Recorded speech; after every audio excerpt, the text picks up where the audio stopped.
وسلم وسلم علیہ۔ ہو نہ یہ پھول تو بلبل کا ترنم بھی نہ ہو، چمن دہر میں کلیوں کا تبسم بھی نہ ہو، یہ نہ ساقی ہو تو پھر میں بھی نہ ہو، خم بھی نہ ہو، بزم توحید بھی دنیا میں نہ ہو، تم بھی نہ ہو، خیمہ افلاک کا ایستادہ اسی نام سے ہے، نبض ہستی تپش آمادہ اسی نام سے ہے، یہ نام کوئی کام بگڑنے نہیں دیتا، بگڑے بھی بنا دیتا ہے نام محمد صلی اللہ علیہ وسلم۔ بعد از حمد و صلات حاضرین و سامعین محتشم، مہمانان گرامی قدر اور میلاد کمیٹی کے منتظمہ جملہ دوست احباب، آپ کا بے حد ممنون اور مشکور ہوں کہ آپ نے میلاد شریف کی ان بہاروں میں تاجدار کائنات قسمت کے حوالے سے اس محفل کا انعقاد کیا ہے۔ سبحان اللہ۔ وقت کافی بیت چکا ہے اور آپ جانتے ہیں میرے مزاج سے کہ میں محدود وقت کا قائل ہوں۔ انشاءاللہ تھوڑے وقت میں آپ کو قرآن مجید فرقان حمید کی جو آیت میں نے پڑھی ہے یہ سمجھانے کی کوشش کروں گا۔ رب تبارک و تعالیٰ کی لا ریب کتاب سپارہ نمبر 15 سورہ بنی اسرائیل کی آیت نمبر 55 آپ کے سامنے پڑھی ہے۔ رب کائنات ارشاد فرماتے ہیں وَرَبُّكَ أَعْلَمُ بِمَنْ فِي السَّمَاوَاتِ وَالْأَرْضِ، آپ کا رب خوب جانتا ہے من فی السماوات ومن فی الارض، جو کچھ آسمانوں میں ہے اور جو کچھ زمین میں ہے۔ وَلَقَدْ فَضَّلْنَا بَعْضَ النَّبِيِّينَ، اور بے شک ہم نے بعض نبیوں پر فضیلت عطا فرمائی۔ وَآتَيْنَا دَاوُودَ زَبُورًا، اور ہم نے جناب داؤد کو زبور کتاب عطا فرمائی۔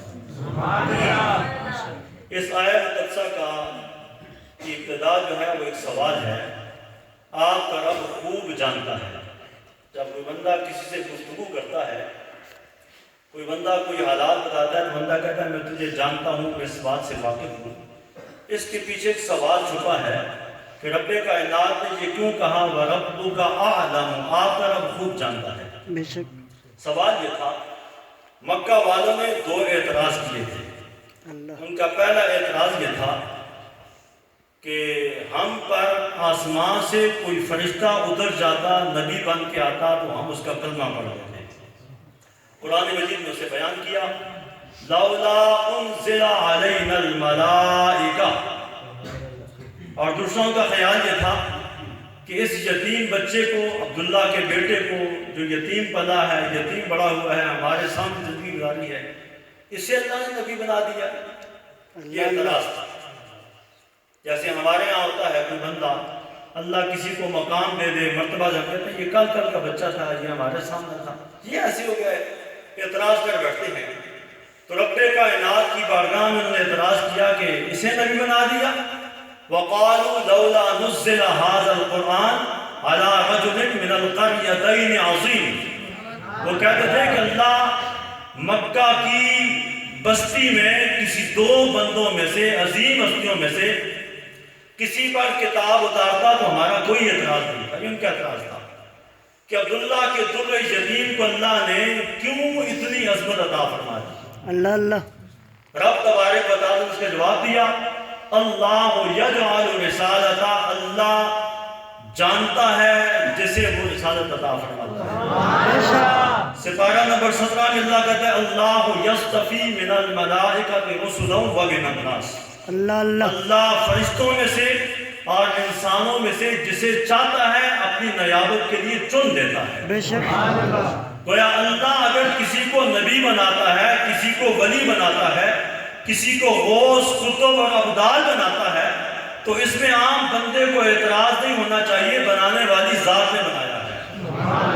میں قرآن مجید کا طالب ہوں، قرآن پڑھنے والا ہوں، اور جس ہستی کے درس سے سیکھا ہے وہ ہستی نام ہی قرآن کے نام سے جانی جاتی ہے، علامہ پیر سید ریاض حسین شاہ صاحب۔ قرآن مجید فرقان حمید پر انہوں نے اعتراض کیا، حضور کیسے ہے؟ قرآن کہتا ہے وَرَبُّكَ أَعْلَمُ بِمَنْ فِي السَّمَاوَاتِ وَالْأَرْضِ، تیرا رب جانتا ہے کہ اس نے آسمانوں میں اور زمینوں میں کس کسے نبی بنانا تھا وہ کائنات کا رب جانتا ہے۔ آسمانوں میں انہوں نے اشارہ کیا فرشتوں کی طرف، اور زمین پر اشارہ تھا۔ مکہ میں دو نامی گرامی بندے رہتے تھے، ایک کا نام تھا ولید بن مغیرہ اور دوسرے کا نام تھا عروہ بن مسعود ثقفی رضی اللہ تعالیٰ۔ یہ بعد مسلمان ہو گئے۔ اللہ اللہ۔ انہوں نے کہا کہ یہ دونوں بڑے ہیں، دونوں عظمت والے ہیں، ان دونوں میں سے اللہ کسی ایک کو نبی بناتا تو ہمارا کوئی اعتراض نہیں تھا۔ رب فرماتا ہے وَرَبُّكَ أَعْلَمُ بِمَنْ فِي السَّمَاوَاتِ وَالْأَرْضِ، آپ کا رب خوب جانتا ہے کہ آسمانوں اور زمینوں میں سے کس کو اس نے اپنی نیابت کے لیے، اپنی امامت کے لیے اور اپنی خلافت کے لیے، اپنی رسالت اور نبوت کے لیے چننا ہے، آپ کا رب جانتا ہے۔ یہاں سے ایک مسئلہ میرے دوستوں سامنے یہ آتا ہے، اللہ کسی کو مرتبہ دے دے، مقام دے دے تو ہمیں اعتراض نہیں کرنا چاہیے۔ اللہ جسے بڑا بنا دے، اسے بڑا بننے میں اور اس کے بڑا ماننے میں ہمیں کوئی فکر اور کوئی تکلیف نہیں ہونی چاہیے۔ اللہ جسے چاہے وہ عطا فرما دے۔ اب رب کائنات نے جب یہ بیان کر دیا تو بیان کرنے کے بعد وَلَقَدْ فَضَّلْنَا بَعْضَ النَّبِيِّينَ، اللہ نے بعض نبیوں کو بعض پر فضیلت عطا فرمائی ہے۔ بڑے نبی ہیں، ہر نبی کا اپنا مقام ہے۔ اللہ کے محبوب ایک دن مسجد میں تشریف فرما ہوئے، رسول کائنات کے صحابہ کا حلقہ بنائے ہوئے بیٹھے تھے، گفتگو ہو رہی تھی۔ رسول کائنات مسجد سے داخل ہوئے، اللہ کے محبوب آئے، مجلس ذکر کی تھی، گفتگو کی تھی، اہل علم کی مجلس تھی۔ رسول کائنات نے بغیر کچھ سنے، کچھ کیے، کچھ کہے تاجدار کائنات بیٹھ گئے۔ بیٹھے تو تاجدار کائنات نے ایک ساتھی کی بات سنی، اس نے کہا کہ رب تبارک و تعالیٰ نے جناب آدم کو اپنا خلیفہ بنایا، اللہ نے اسے صفی اللہ کا لقب عطا فرمایا۔ دوسرے نے کہا رب کائنات نے جناب نوح کو آدم ثانی بنایا، نجی اللہ کا لقب دیا۔ ایک تیسرے صاحب نے کہا اللہ تبارک و تعالیٰ نے جناب ابراہیم علیہ السلام کو خلیل اللہ بنایا۔ چوتھا اٹھا، اس نے کہا اللہ نے جناب موسیٰ کو عصمت عطا فرمائی، اللہ نے موسیٰ کے ساتھ کلام کیا، کوئی طور پہ بلایا۔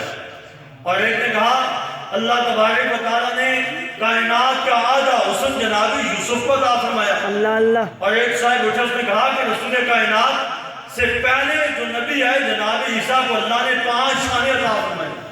رسول کائنات ساری گفتگو سنتے رہے۔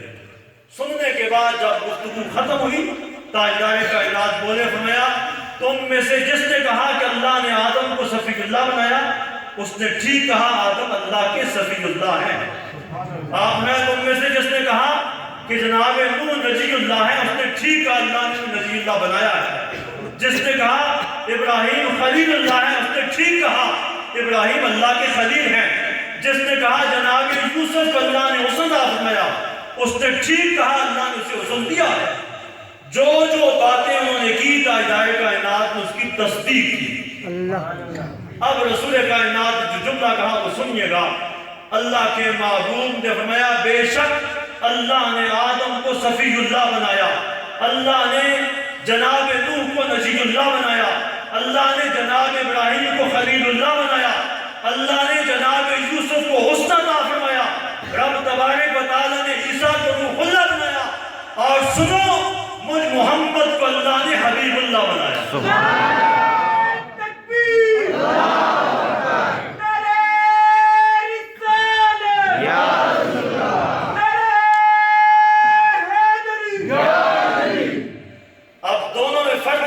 حبیب اللہ میں، کلیم اللہ میں، صفی اللہ میں، نجی اللہ میں فرق کیا ہے؟ فرق جانیے گا تو بڑی لمبی بات ہوتی ہے، معمولی سا فرق، چھوٹا سا فرق دیکھیے۔ ایک ہے جناب موسیٰ کلیم اللہ، اور ادھر ہے تاجدار کائنات محمد حبیب اللہ۔ کلیم اور حبیب میں فرق یہ ہے، کلیم اللہ دعا مانگتا ہے، رب ارنی انظر الیک الہ العالمین، مجھے اپنا آپ دکھا دے۔ 9 بار دعا مانگتے ہیں، کائنات کا رب کہتا ہے لن ترانی، اے کلیم تو مجھے دیکھ نہیں سکتا، طور پہ آ جا، تجلیات کا کچھ حصہ طور پہ ڈالوں گا، اگر طور اپنی جگہ پہ قائم رہے گا تو مجھے دیکھ لے گا۔ کلیم اللہ دعا مانگتے ہیں مالک دکھا دے۔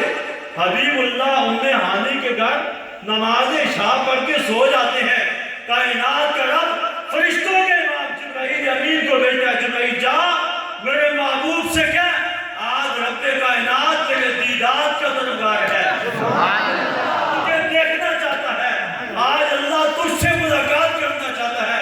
کلیم کہتا ہے مالک دکھا دے، حبیب سویا ہے، کائنات کا رب جگا کے عرش پہ بلا لیتا ہے۔ ایک ہے کلیم اور ایک ہے حبیب، میں ہر ایک کا نام لوں تو بات دور چلی جاتی ہے۔ اللہ نے ہر ایک کو حسن عطا فرمایا، ہر ایک کو اللہ نے مقام عطا فرمایا۔ یہاں دوسرا مسئلہ، پہلا مسئلہ آپ کو سمجھ آیا، اللہ کسی کو عظمت دے اس کی عظمت کو دل اور جان سے تسلیم کرنا چاہیے۔ دوسرا مسئلہ یہ ہے میرے دوستو، جب کبھی کہیں پر مجلس سے ذکر ہوتی ہو، گفتگو ہو رہی ہو، اہل علم کی باتیں ہوں، یا کسی جگہ پر جرگہ ہو، لوگ بیٹھے ہوں، وہاں جا کر خاموشی کے ساتھ، توجہ کے ساتھ ان کی باتوں کو سننا چاہیے۔ اس محفل ذکر کو، اس گفتگو کو اور اس مجلس کو، اس محفل کو خراب نہیں، بلکہ آپ خاموشی سے بیٹھ کر، یہ تاجدار کائنات کی سنت ہے، میں نے آپ کے سامنے رسول کائنات کی پوری حدیث پڑھی ہے۔ حضور بیٹھ کے جب سب کی باتیں ختم ہوئی تب تاجدار کائنات نے اپنا کلام شروع کیا۔ دوران گفتگو کسی بندے کو ٹوکنا نہیں چاہیے، اگر بات سمجھ میں نہ آئے مناسب وقت میں کھڑے ہو کر سوال کرنا چاہیے۔ یہ رسول کائنات کی سنت ہے۔ دو مسئلوں کے بعد آگے بڑھتے ہیں، اللہ نے ہر ایک کو مقام عطا کیا، اور اس بات کو سمجھنا چاہیں تو اس کلام پہ آئیں جو کلام شاعر مشرق علامہ محمد اقبال لکھا فرماتے ہیں، حسن یوسف دم عیسیٰ ید بیضا داری، آنچہ خوباں ہما دارد تو تنہا داری۔ آپ فرماتے ہیں حسن یوسف دم عیسیٰ ید بیضا داری، اللہ نے جناب یوسف کو حسن عطا فرمایا، اللہ نے جناب موسیٰ کے ہاتھ کو روشن بنا دیا، اور اللہ تبارک و تعالیٰ نے جناب عیسیٰ کے دم میں یہ کمار کا وہ پھونکتے تو اللہ مردوں کو زندہ کر دیا کرتا تھا۔ آپ فرماتے ہیں آنچہ خوباں ہما دارن تو تنہا داری، محبوب اے محبوب آپ وہ ہستی ہیں، ان تمام کی ایک ایک صفت اللہ نے تمام صفت آپ کا جمع فرما دی ہے۔ اور اس بات کو اگر آگے لے کے جانا چاہیں تو آپ عاشقوں کے امام، امام اہل سنت اشراف امام احمد رضا خان فاضل بریلوی رحمۃ اللہ علیہ پہ جائیں، آپ فرماتے ہیں حسن یوسف پہ کٹی مصر میں انگشت زنا، تیرے نام پہ کٹاتے ہیں مردانے، تیرے نام پہ سر کٹاتے ہیں مردان عرب۔ آپ فرماتے ہیں کلام پہ آپ غور کیجئے گا کتنا عمدہ۔ آپ فرماتے ہیں حسن یوسف پہ کٹی مصر میں انگشت زنا، جناب یوسف کو اللہ نے حسن عطا فرمایا۔ آپ مصر کے بازار میں جاتے ہیں، بازار سے بکتے ہیں، عزیز مصر کے ہاں جاتے ہیں، زلیخا آپ پہ فریفتہ ہو جاتی ہے۔ بالآخر جب بات دور تک پھیلی اس نے محلے کی خواتین کو جمع کیا، جناب یوسف کو درمیان سے گزارا، پھل سامنے تھا، پھل کاٹتے کاٹتے وہ ہاتھوں کی انگلیاں کاٹ دیتی ہیں۔ قرآن کہتا ہے وَقَطَّعْنَا أَيْدِيَهُنَّ، ہاتھوں کی انگلیاں کاٹ گئی، زبان سے کہا وَقُلْنَا حَاشَ لِلَّهِ، اللہ کی قسم ما ھذا بشرا، یہ بشر ہی نہیں ہے، ان ھذا الا ملک کریم، یہ تو کوئی عزت والا فرشتہ ہے۔ بشریت کا انکار کر دیا اس نے یوسف کو دیکھا۔ آپ فرماتے ہیں اس نے یوسف پہ کٹی مصر میں انگشت زنا، وہاں عورتیں تھیں، انہوں نے جب انگلیاں کاٹی، کاٹنے کا ارادہ نہیں تھا، بے ساختہ کٹ گئی، کاٹنا پھل جاتی تھی اور کٹ گئی انگلیاں، اور کاٹنے والی مرد نہیں عورتیں ہیں۔ عورتیں بے سمجھی میں ناسمجھی میں بعض باتیں کر دیتی ہیں، مرد بات کا پختہ ہوتا ہے، اس کی بات پختہ ہوتی ہے، وہ ناسمجھی میں اور کچی بات نہیں کرتا، زبان کا پکا ہوتا ہے، عورتوں کی باتیں پھر جاتی ہیں، کچی باتیں ہوتی ہیں۔ اس نے یوسف پہ کٹی مصر میں انگشت زنا، ایک بار کٹی، اور یہاں کیا ہے تیرے نام پہ کٹاتے ہیں، تیرے نام پہ سر کٹاتے ہیں مردان عرب۔ اے محبوب تو وہ ہے، تیرے نام پر عرب کے سردار آج بھی کٹاتے ہیں اور قیامت تک نام کٹاتے رہیں گے۔ وہاں ایک بار کٹی، بے ساختہ کٹی، اور یہاں آگے بڑھ کے اپنا نام پیش کرتے ہیں۔ رسول کائنات کا آپ واقعہ دیکھیں، احد کا واقعہ دیکھیں، جب تمام صحابہ رسول کائنات جنگ اس قدر طوالت پکڑ گئی کہ مسلمانوں کے پاؤں اپنی جگہ سے اکھڑ کے مسلمان آگے پیچھے آگے، تو تاجدار کائنات کے دائیں بائیں ایک ہستی تھی، جس ہستی کا ذکر آپ نے بڑی توجہ کے ساتھ سنا۔ وہ ہستی جو آپ کے دائیں بائیں تھی، جس کی تمنا یہ تھی کہ دائیں بائیں آگے پیچھے سے کوئی تیر آئے میرے محبوب کو نہ لگے، مجھے میرے سینے پر آئے، اس ہستی کو دنیا مولا علی المرتضیٰ کے نام سے۔ اور آپ پھر مردان عرب کو دیکھیں، تاجدار کائنات جب مکہ سے مدینہ ہجرت فرماتے ہیں، رستہ چلتے ہوئے سیدنا صدیق اکبر رضی اللہ تعالیٰ عنہ کبھی حضور کے آگے ہوتے ہیں، کبھی پیچھے ہوتے ہیں، کبھی دائیں ہوتے ہیں، کبھی بائیں ہوتے ہیں۔ میں قرآن مجید کسی آیت پر ہوں، کبھی دائیں کبھی بائیں، کبھی آگے پیچھے۔ رسول کائنات نے پوچھا ہے بکر تو نے یہ کیا مسئلہ بنایا، تو کبھی آگے ہے کبھی پیچھے، یا پیچھے چل دائیں چل آگے چل۔ فرمایا حضور میں چاہتا ہوں دشمن دائیں سے حملہ کرے تو وار آپ پر نہ آئے، مجھ پر آئے، بائیں سے حملہ کرے وار مجھ پر آئے، سامنے سے تیر آئے تو مجھ پہ لگے، پیچھے سے آئے تو مجھ پر لگے۔ میں چاہتا ہوں میری جان آپ پہ قربان ہو، آپ کو کوئی مسئلہ پیش نہ آئے، سبحان اللہ، آپ زخمی نہ ہو، آپ پہ کوئی تیر نہ آئے۔ فرمایا تیرے نام پہ سر کٹاتے ہیں مردان عرب، مردان عرب نے کٹایا تھا، آج بھی کٹاتے ہیں۔ آج کی بات دیکھیں، ممتاز قادری نے اپنی جان دے دی، نوکری کی پرواہ نہ کی، جان کی پرواہ نہ کی، عہدے کی پرواہ نہ کی، اور ایک گستاخ کو جہنم رسید کیا، آپ نے جان کی پرواہ نہ کی۔ اسی لیے تاجدار کائنات نے ایک دن اپنے صحابہ سے پوچھا، حدیث بیان کرنے والے عبداللہ ابن عباس ہیں، آپ فرماتے ہیں رسول کائنات نے ایک دن اپنے صحابہ سے پوچھا، اے میرے صحابہ بتائیے ایمان کے لحاظ سے سب سے عجیب ایمان کس کا ہے؟ صحابہ نے عرض کی یا رسول اللہ صلی اللہ علیہ وسلم عجیب ایمان فرشتوں کا ایمان ہے۔ آپ نے فرمایا اے میرے صحابہ فرشتوں کا ایمان کیسے عجیب ہو سکتا ہے؟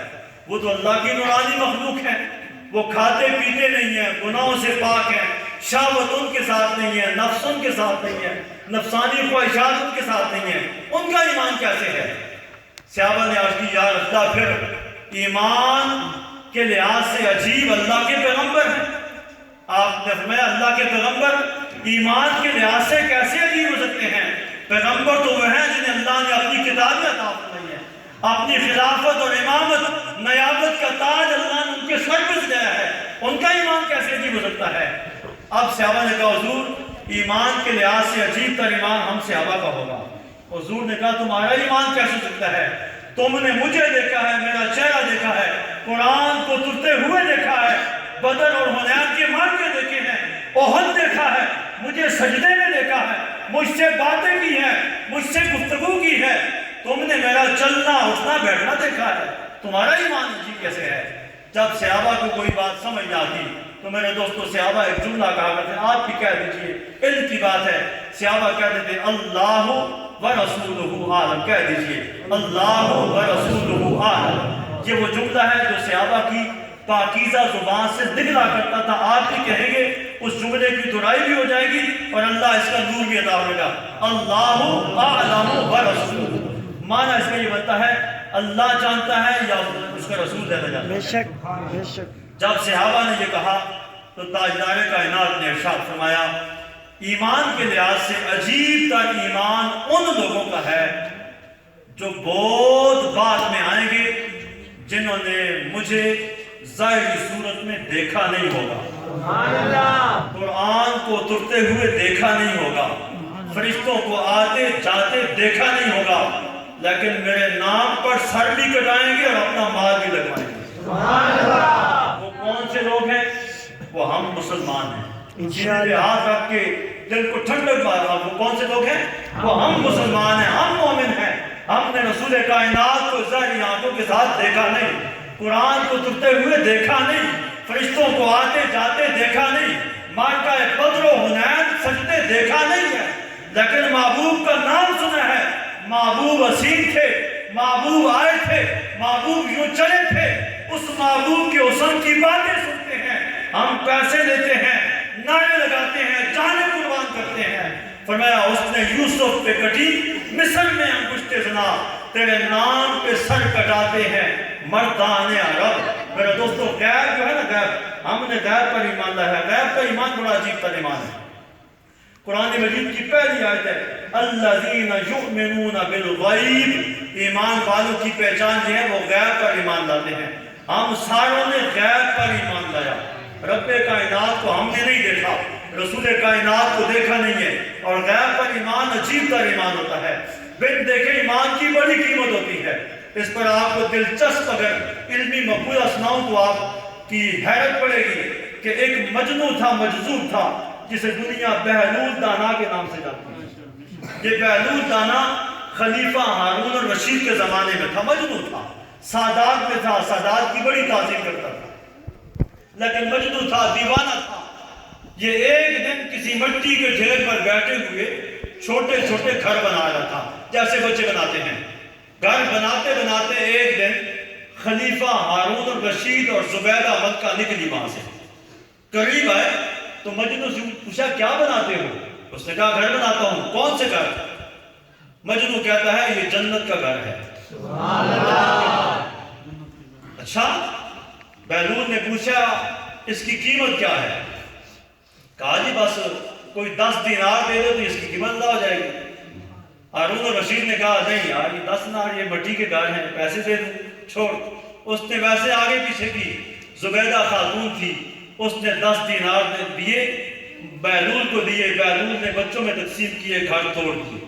رات ہو گئے، سو جاتے ہیں، سوئے، جنت کا منظر نظر آیا، کسے؟ ہارون الرشید کو۔ محشر قائم ہوتی ہے، خلیفہ ہارون الرشید جنت جاتے ہیں، جنت کے بار کے بعد لکھا ہے یہ زبیدہ ملکہ کا اندر داخل اندر درمان روکتا ہے، کہتے ہیں کہاں جاتے ہو؟ کہا حال میں۔ کہا کیوں؟ کہا میری بیوی کا۔ کہا تیری بیوی کا، تیرا نہیں ہے، تیرا کہاں سے رہا؟ کہا اس کو، کہا اس نے گھر خریدا ہے 10 دن میں۔ خلیفہ اٹھا، آنکھ کھلتی ہے، صبح ہوتی ہے، پیسے لیتا ہے، ڈھونڈتا ہے بہلول کو۔ بہلول بتا وہ جنت کے مال کی قیمت کل کیا؟ کہا 10 دینار۔ کہا آج 10 نہیں 10 لاکھ مانگ دیتا ہوں، مال مجھے بھی دے دے۔ سبحان اللہ۔ بہلول دانا جو بات کہی وہ سمجھیں گے تو آپ کا ایمان جوش کھائے گا۔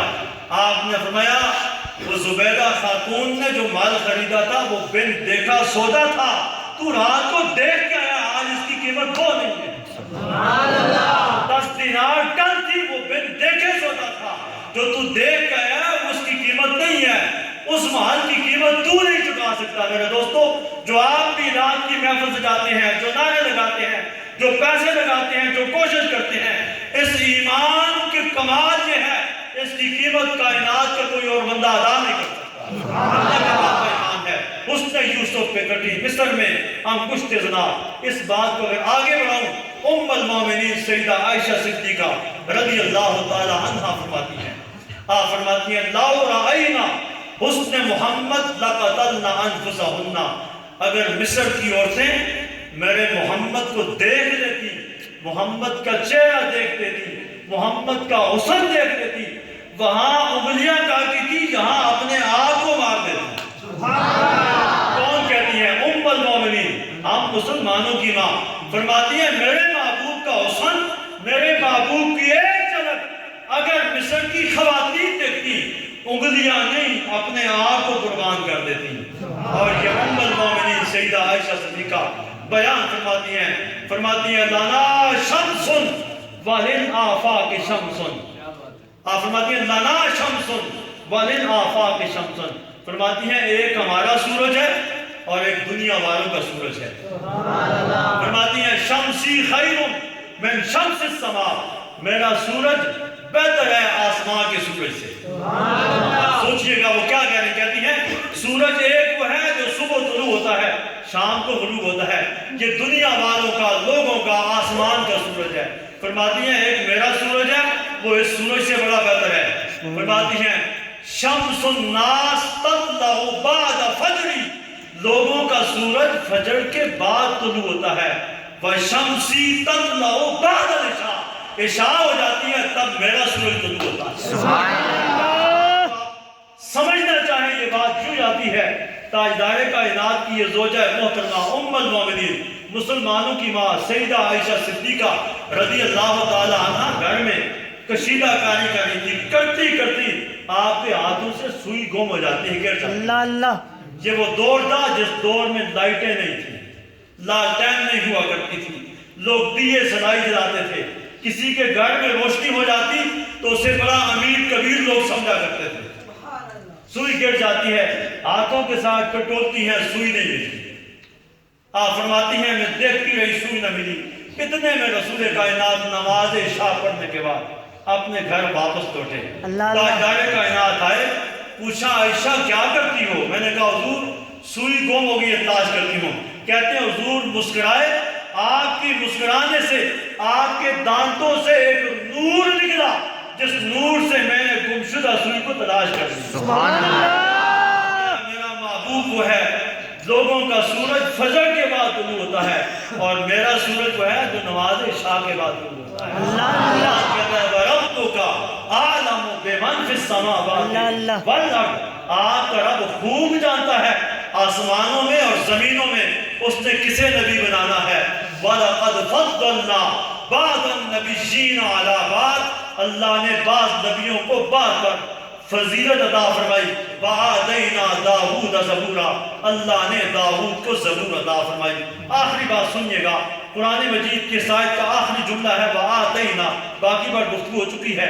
اللہ نے کہا وَآتَيْنَا دَاوُودَ زَبُورًا، ہم نے داؤد کو زبور عطا فرمائی۔ اللہ نے داؤد علیہ السلام کو دو چیزیں عطا فرمائی، ایک جناب داؤد کی بادشاہ تھی، مملکت تھی۔ جناب داؤد کو اللہ نے یہ عظمت کمال عطا فرمایا کہ آپ ہاتھ میں لوہا پکڑتے تو لوہا آپ کے ہاتھ میں موم بن جاتا تھا۔ اللہ اللہ جتنے فوجی اور پولیس والے آج دشمن سے بچنے کے لیے زرہ پہنتے ہیں، جیکٹ پہنتے ہیں جو لوہے والی ہوتی ہے، جس پہ گولی لگتی ہے گولی واپس ہو جاتی ہے۔ یہ زرہ بنانے کا موجد پتہ ہے کون ہے؟ یہ موجد جناب داؤد علیہ السلام ہے۔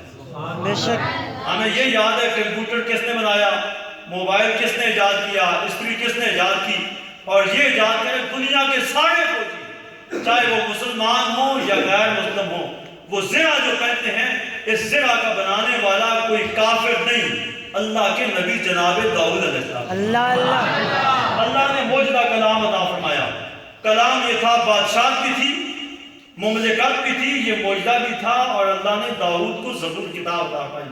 سمجھنے کی بات یہ ہے اللہ نے جناب داؤد کے معجزے کو یہاں بیان نہیں کیا، یہ نہیں کہا میں نے اسے بادشاہت عطا کی ہے، مملکت عطا کی ہے، جناب داؤد کو معجزہ دیا ہے، جناب داؤد لوہے کو پکڑتے ہیں لوہا موم، یہ نہیں فرمایا۔ اللہ نے جناب داؤد کا جب ذکر کیا تو کتاب کے ساتھ ذکر کیا۔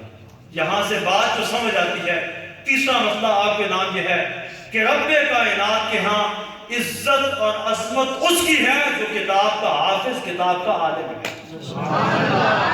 اللہ کے ہاں عزت دولت کے ساتھ نہیں ہے، عہدے کے ساتھ نہیں ہے، وجاہت کے ساتھ نہیں ہے، خاندان کے ساتھ نہیں ہے، قوم اور قبیلے کے ساتھ نہیں ہے۔ اللہ کے ہاں عزت ہے تو عزت اس کے ساتھ ہے جسے اللہ نے کتاب کا علم عطا فرمایا۔ اور دوسری بات جو مفسرین نے یہاں بیان فرمائی، آپ فرماتے ہیں رب کائنات نے جناب داؤد کا ذکر اس لیے کتاب کے ساتھ کیا، اس کتاب زبور میں ساری دعائیں موجود ہیں، وظیفے موجود ہیں، کوئی حکم نہیں ہے۔ قرآن مجید میں دعائیں بھی ہیں، ذکر اذکار بھی ہے، اللہ کے حکم بھی ہے، اللہ نے چیزوں سے منع کیا، واقعہ حش ہے، جبکہ زبور کتاب وہ ہے جس میں ساری دعائیں ہیں۔ آپ دیکھنا چاہیں نیٹ پہ دیکھ سکتے ہیں، ساری دعائیں اس میں موجود ہیں، لیکن ایک جگہ پر اس کتاب میں رسول کائنات کو خاتم النبیین لکھا گیا ہے۔ جس کتاب میں رب کائنات نے محبوب کو خاتم النبیین لکھا، اللہ نے اس وجہ سے جناب داؤد علیہ السلام کے ساتھ کتاب کے ذکر زبور کو جوڑا۔ اور تیسری بات مفسرین کرام نے لکھی کہ اللہ نے جناب داؤد کا ذکر زبور کے ساتھ اس لیے کیا کہ جناب موسیٰ علیہ السلام کے ماننے والے یہودی جو ہیں وہ یہ کہتے ہیں کائنات میں ایک ہی نبی ہے جو جناب موسیٰ ہے، اس سے اللہ نے جناب تورات و باقی کتابوں کا انکار کرتے ہیں۔ رب کائنات بیان فرماتا ہے قرآن کو مانو نہ مانو، اللہ نے تورات کے علاوہ ایک کتاب اور ہے جو اللہ نے داؤد کو زبور کی صورت میں عطا فرمائی ہے۔ اس کے اللہ نے جناب داؤد کا ذکر کیا وَرَبُّكَ أَعْلَمُ بِمَنْ فِي السَّمَاوَاتِ وَالْأَرْضِ وَلَقَدْ فَضَّلْنَا آیت آپ کو یاد ہوگی آپ کا رب خوب جانتا ہے زمینوں اور آسمانوں میں اللہ نے کسے نبوت عطا کرنی ہے وَلَقَدْ فَضَّلْنَا بَعْضَ النَّبِيِّينَ عَلَى بَعْضٍ اللہ نے بعض نبیوں کو بعض پر فضیلت عطا فرمائی وَآتَيْنَا دَاوُودَ زَبُورًا اللہ نے داؤد کو زبور عطا کی تین باتیں تین مسئلے میں نے آپ کو سمجھائے پہلا مسئلہ اللہ کسی کو عزت دے اس کی عزت کو دل اور جان سے تسلیم کرنا چاہیے دوسرا مسئلہ مجلس میں آئے محفل میں آئے گفتگو ہو رہی ہو کسی جگہ مجلس جمع ہو تو وہاں پر گفتگو ہوتی ہو آپ خاموشی کے ساتھ آئے توجہ کے ساتھ اس بات کو سنیں جب موقع ملے مناسب وقت پر اپنی بات کریں دو اور تیسری بات کی عطا فرمائی رب کائنات کے ہاں جو عزت ہے جو عظمت ہے وہ عظمت دنیا کے ساتھ نہیں ہے دولت کے ساتھ نہیں ہے وہ کتاب کے ساتھ ہے تاجدار کائنات نے فرمایا قرآن مجید وہ ہے یہ اللہ کی وہ کتاب ہے جو بہت سارے لوگوں کو عزت عطا فرماتی ہے اور بہت سارے کو گرا دیتی ہے عزت دیتی ہے مجھے میں آپ کے سامنے بیٹھا ہوں سارے احباب مجھے جانتے ہیں خاندان کے لحاظ سے قوم کے لحاظ سے زبان کے لحاظ سے شاید ہم اتنے اچھے نہیں ہیں آپ اچھے ہیں دولت کے لحاظ سے اچھے ہیں یتیمی کی زندگی آپ کے سامنے گزاری ہے لیکن اللہ نے آج اگر اس کرسی پر آپ کے سامنے بٹھایا ہے یہ بٹھانا میری دولت نہیں ہے یہ بٹھانے کی ایک ہی وجہ اللہ نے مجھے کتاب کا حافظ بنایا ہے اللہ کسی کو کتاب عطا فرمانے اللہ کے ہاں عزت کا معیار یہ ہے اللہ جسے کتاب دے اللہ اسے عزتیں عطا فرماتا ہے میرے دوستو آپ بھی اگر عزت دار بننا چاہتے ہیں مقام چاہتے ہیں قرآن مجید کھول کے پڑھنا شروع کر دو اللہ آپ کو زمانے بھر کی عزتیں عطا فرما دے گا دین محمد سے وفا تو دے تو ہم تیرے ہیں یہ جہاں چیز ہے کیا لوح و قلم تیرے ہیں وما علیہ السلام